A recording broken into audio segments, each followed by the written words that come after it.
अर्को विषय नि जस्तै नैराश्यता चाहिँ कहाँनिर छ भने सरकारले सर्भिस डेलिभरीबाट आफूलाई प्रमाणित गर्नुपर्ने। अब चाहिँ 2/3 बहुमतसहित नेपालका ठुला दलहरू चाहिँ सरकार सञ्चालनमा छन्।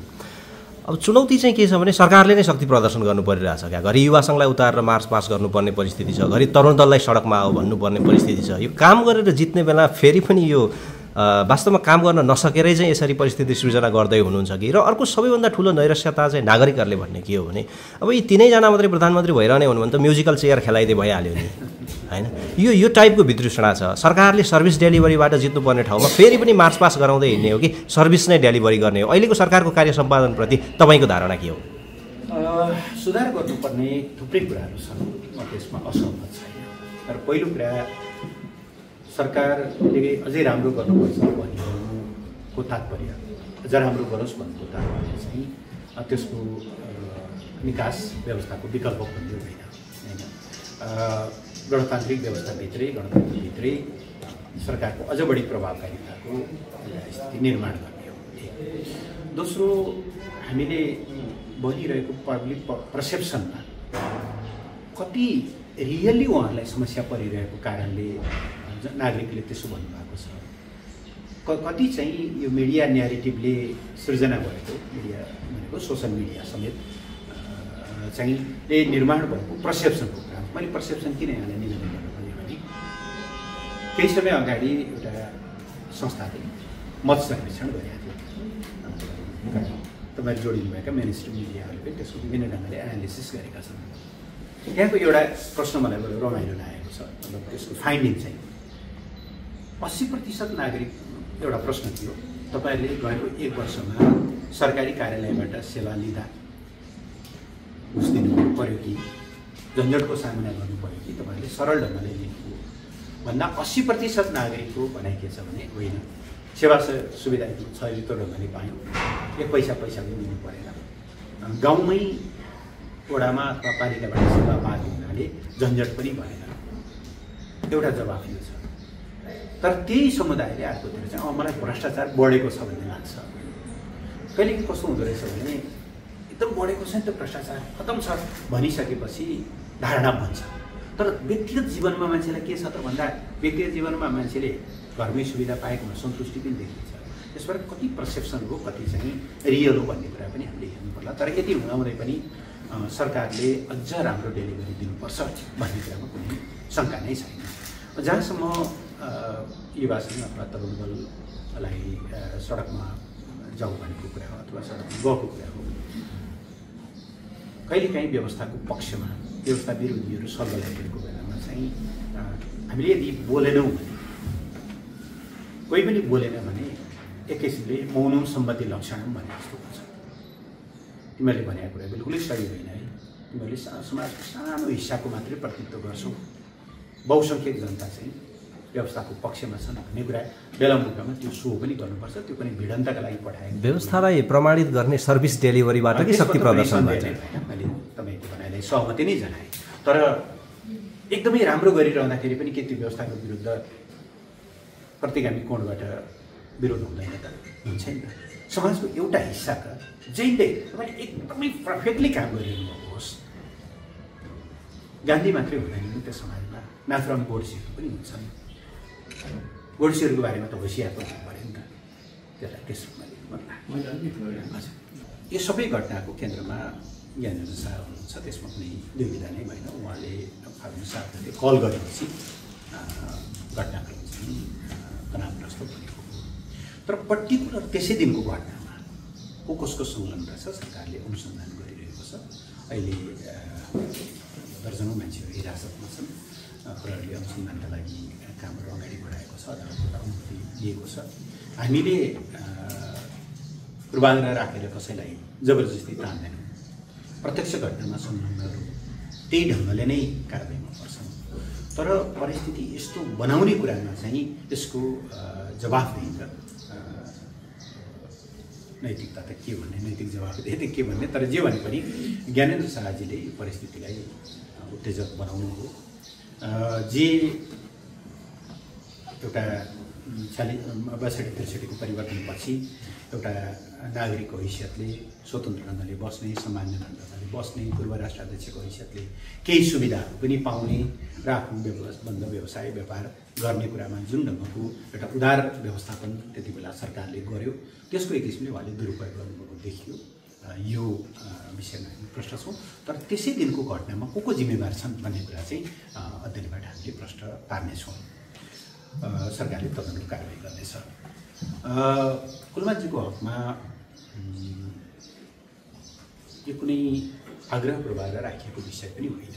पहिलो कुरा त अघिल्लो कार्यकालमा पनि केही प्रश्नहरू उठेका थिए, तर उहाँले अघिल्लो कार्यकालमा केपी ओलीकै नेतृत्वमा चाहिँ पुरा कार्यकाल पुरा गरेका, कार्यकाल सकिएपछि यतेन्द्र देवजी उनले नियुक्त हुनुभएको थियो। यतेन्द्रजीलाई हटाएर 7 महिना सांसदको कार्यकाल पुरा गर्दा नगर्दै उहाँलाई हटाएर आउनुभयो। उहाँ स्वाभाविक प्रोसेसबाट आएको होइन, नम्बर 1। त्यति हुँदाहुँदै पनि हामीले लामो समयसम्म उहाँले कार्यकाल पुरा गर्नुहोस् भन्ने नै सरकारको सोच हो। तर 3टा स्थिति देखियो। अहिले पछिल्लो समय सरकारले कारबाही गर्नका निम्ति 3टा आधार बनाएको छ। पहिलो, विद्युत प्राधिकरणले व्यवसायीहरूसँग झगडा बढाउने होइन, आफूले प्रयोग गरेको बिजुलीको महसुल तिर्नु व्यवसायीहरूको अनिवार्य कर्तव्य हो। त्यसमा कतैबाट पनि उनीहरूले छुट पाउन सक्दैन। र रियल्ली कति खर्च गरे उनीहरूले लोड सेडिङ भएको बेलामा डेडिकेटेड फिडरहरूबाट या ट्रङ्क लाइनबाट उनीहरूले कति प्रयोग गरे, कति युनिट प्रयोग गरे भन्ने कुराको डिटेल बिल उपलब्ध गराउनु प्राधिकरणको दायित्व हो। रकम तिर्नु व्यवसायको दायित्व हो। तपाईँहरूले यो मितिमा यति यति यति खर्च गर्नुभयो, यो दिने यति युनिट, यो दिने यति युनिट भन्ने ढङ्गले डिटेल बिल दिनु उहाँको दायित्व हो। कुलमानजीले त्यो बिल दिनु भएन, बरु त्यसलाई एक खालको कन्फ्रन्टेसनको विषय बनाउनु हो। व्यवसायीहरूलाई नै टाढा पठाएर देशको विकास हुन्छ भन्ने कुरा होइन। यो विधिको शासन हो। उनीहरूले हामीले बिल तिर्न तयार छौँ, महसुल चुक्ता गर्न तयार छौँ, तर हामीले कति खर्च गरेको त्यसको सविस्तार जानकारी पाऊँ भनेर उहाँले उपलब्ध गराउनु भएन। एक दोस्रो कुरा चाहिँ त्योभन्दा बढी गम्भीर के हो भने भारतसँग यो विद्युत खरिद सम्झौता गर्दाखेरि सरकारसँग अनुमति नै नलिकन उहाँले बदलिएको ट्यारिफमा, बदलिएको शुल्कमा चाहिँ उहाँले काम गर्नुभयो, सम्झौता गर्नुभयो। अब तपाईँ आफै भन्नुहोस्, रानी भन्सारको हाकिमले अब नेपालमा गाडीको ट्यारिफ चाहिँ एउटा छ, कस्टम दर एउटा छ। उहाँलाई लाग्यो कि सरकारको नीति एकातिर छ, म त यतिमा चाहिँ भन्सार छुट दिएँ भन्नु पाउँछ र पाउँदैन मलाई। त्यो चाहिँ उहाँले गर्नुभएको एकदमै गम्भीर गल्ती हो। तेस्रो चाहिँ हरेक वर्ष कार्य सम्पादन बुझाउनुपर्छ सरकारलाई, तर उहाँले चाहिँ समयमा कार्य सम्पादन समेत पनि बुझाउनु भएन। यस्ता केही गम्भीर गल्तीहरू गरेको कारणले पटक पटक स्पष्टीकरण सोद्धाखेरि पनि रियलाइजेसन भन्दा पनि मलाई कसले के गर्न सक्छ भन्ने जस्तो हो। त्यस हिसाबले थोरै समय बाँकी हुँदाखेरि पनि गर्नुपर्ने स्थिति बन्यो। यो खालको बाध्यात्मक अवस्था हो।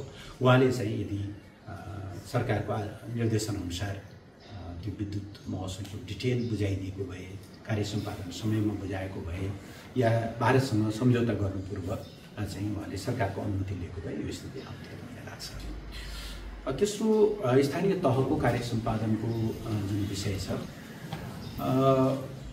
धेरै राम्रो पनि गरिरहेका छन्।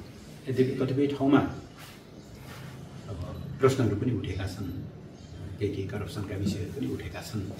तर मैले हेर्दा आफ्नो स्थापनाको 7औं वर्षमा उनीहरू चलिरहेका छन् होइन।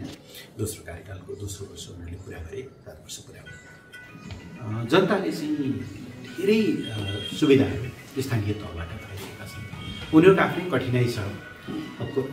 753 मध्ये झन्डै 200 पालिकाहरूमा अहिले पनि प्रमुख प्रशासकीय अधिकारीहरू छैन। निमित्तको भरमा काम चलाउनु परेको अवस्था छ। कयौँ ठाउँमा तोकिएका कर्मचारीहरू जाँदैनन्। सरकारले अनुदान कटौती गरेको पनि अवस्था छ। यी सबै भित्र पनि जुन सम्म उहाँले डेलिभरी गरिरहनु भएको छ, यसलाई हामीले सकारात्मक रूपमा लिनुपर्छ। जनताको तहबाट हेर्दाखेरि पनि प्रदेश संरचनाप्रति गुनासो छ। स्थानीय संरचनाप्रति गुनासो छैन, व्यक्तिप्रति होला तर स्थानीय संरचनाप्रति गुनासो छैन। तेस्रो चाहिँ जसमा दुर्गा प्रसाईको कुरा हो, उनी केन्द्रीय कमिटीमा आउनु, हाम्रो पार्टीको पनि केन्द्रीय कमिटीमा आउनु एउटा दुर्भाग्यको कुरा थियो। हामीले चिन्न नसकेकै हो, यसमा अब ऊ गर्नुपर्ने केही कुरा नै छैन। त्यसको उसले काफी दुरुपयोग गरे, धेरै पार्टीहरूसँगको सम्बन्धलाई दुरुपयोग गरे। त्यस्ता पात्रहरूको बारेमा एकदमै होसियार हुनुपर्दो रहेछ भन्ने कुराको पाठ यसले सिकाएको छ। तपाईँको एउटा प्रश्न चाहिँ मिस गरेँ मैले, एकदमै निन्दनीय घटना हो। स्वतन्त्र मिडिया बेगर हामी लोकतन्त्रको कल्पना पनि गर्न सक्दैनौँ। तर कस्तो संयोग पर्यो भने 61 साल माघ 19 गते ज्ञानेन्द्रलाई टेक ओभर गर्दा पहिलो शिकार मिडियाहरू गर्दा थियो र आर्मीका चाहिँ अफिसरहरू बसेर उनीहरूले मिडिया सेन्सर गरेर, सम्पादकीय न्युजहरू सेन्सर गरेर पठाउँथे। अगाडि तपाईँहरूले माइक्रोफोनमा केही बोलिरहेको बेला पछाडिबाट उनीहरूले चाहिँ बन्दुक तेर्स्याएर चाहिँ समाचार भन्न लगाउँथे। ठ्याक्कै त्यही दिनको एउटा चाहिँ रिपिटेसन जस्तो देखियो कान्तिपुर मिडियाको र अन्नपूर्ण पोस्टमाथि र अरू थुप्रै सञ्चारकर्मीहरूमाथि, जुन एकदमै निन्दनीय छ र यसले पनि राजतन्त्र कति कुरूप छ भन्ने कुराको चाहिँ एउटा दृश्य देखाउँछ। कहिले व्यक्ति विशेष त कहिले विषय विशेष प्रस्तुति, गाउँ, समाज, राष्ट्र र सिङ्गो विश्वप्रतिको चासो, निष्कर्षको लागि छलफल, ध्यानाकर्षणको लागि विषयवस्तुको उठान, रोचक विषयवस्तु, फरक प्रस्तुतिको साथमा नयाँ कुरो।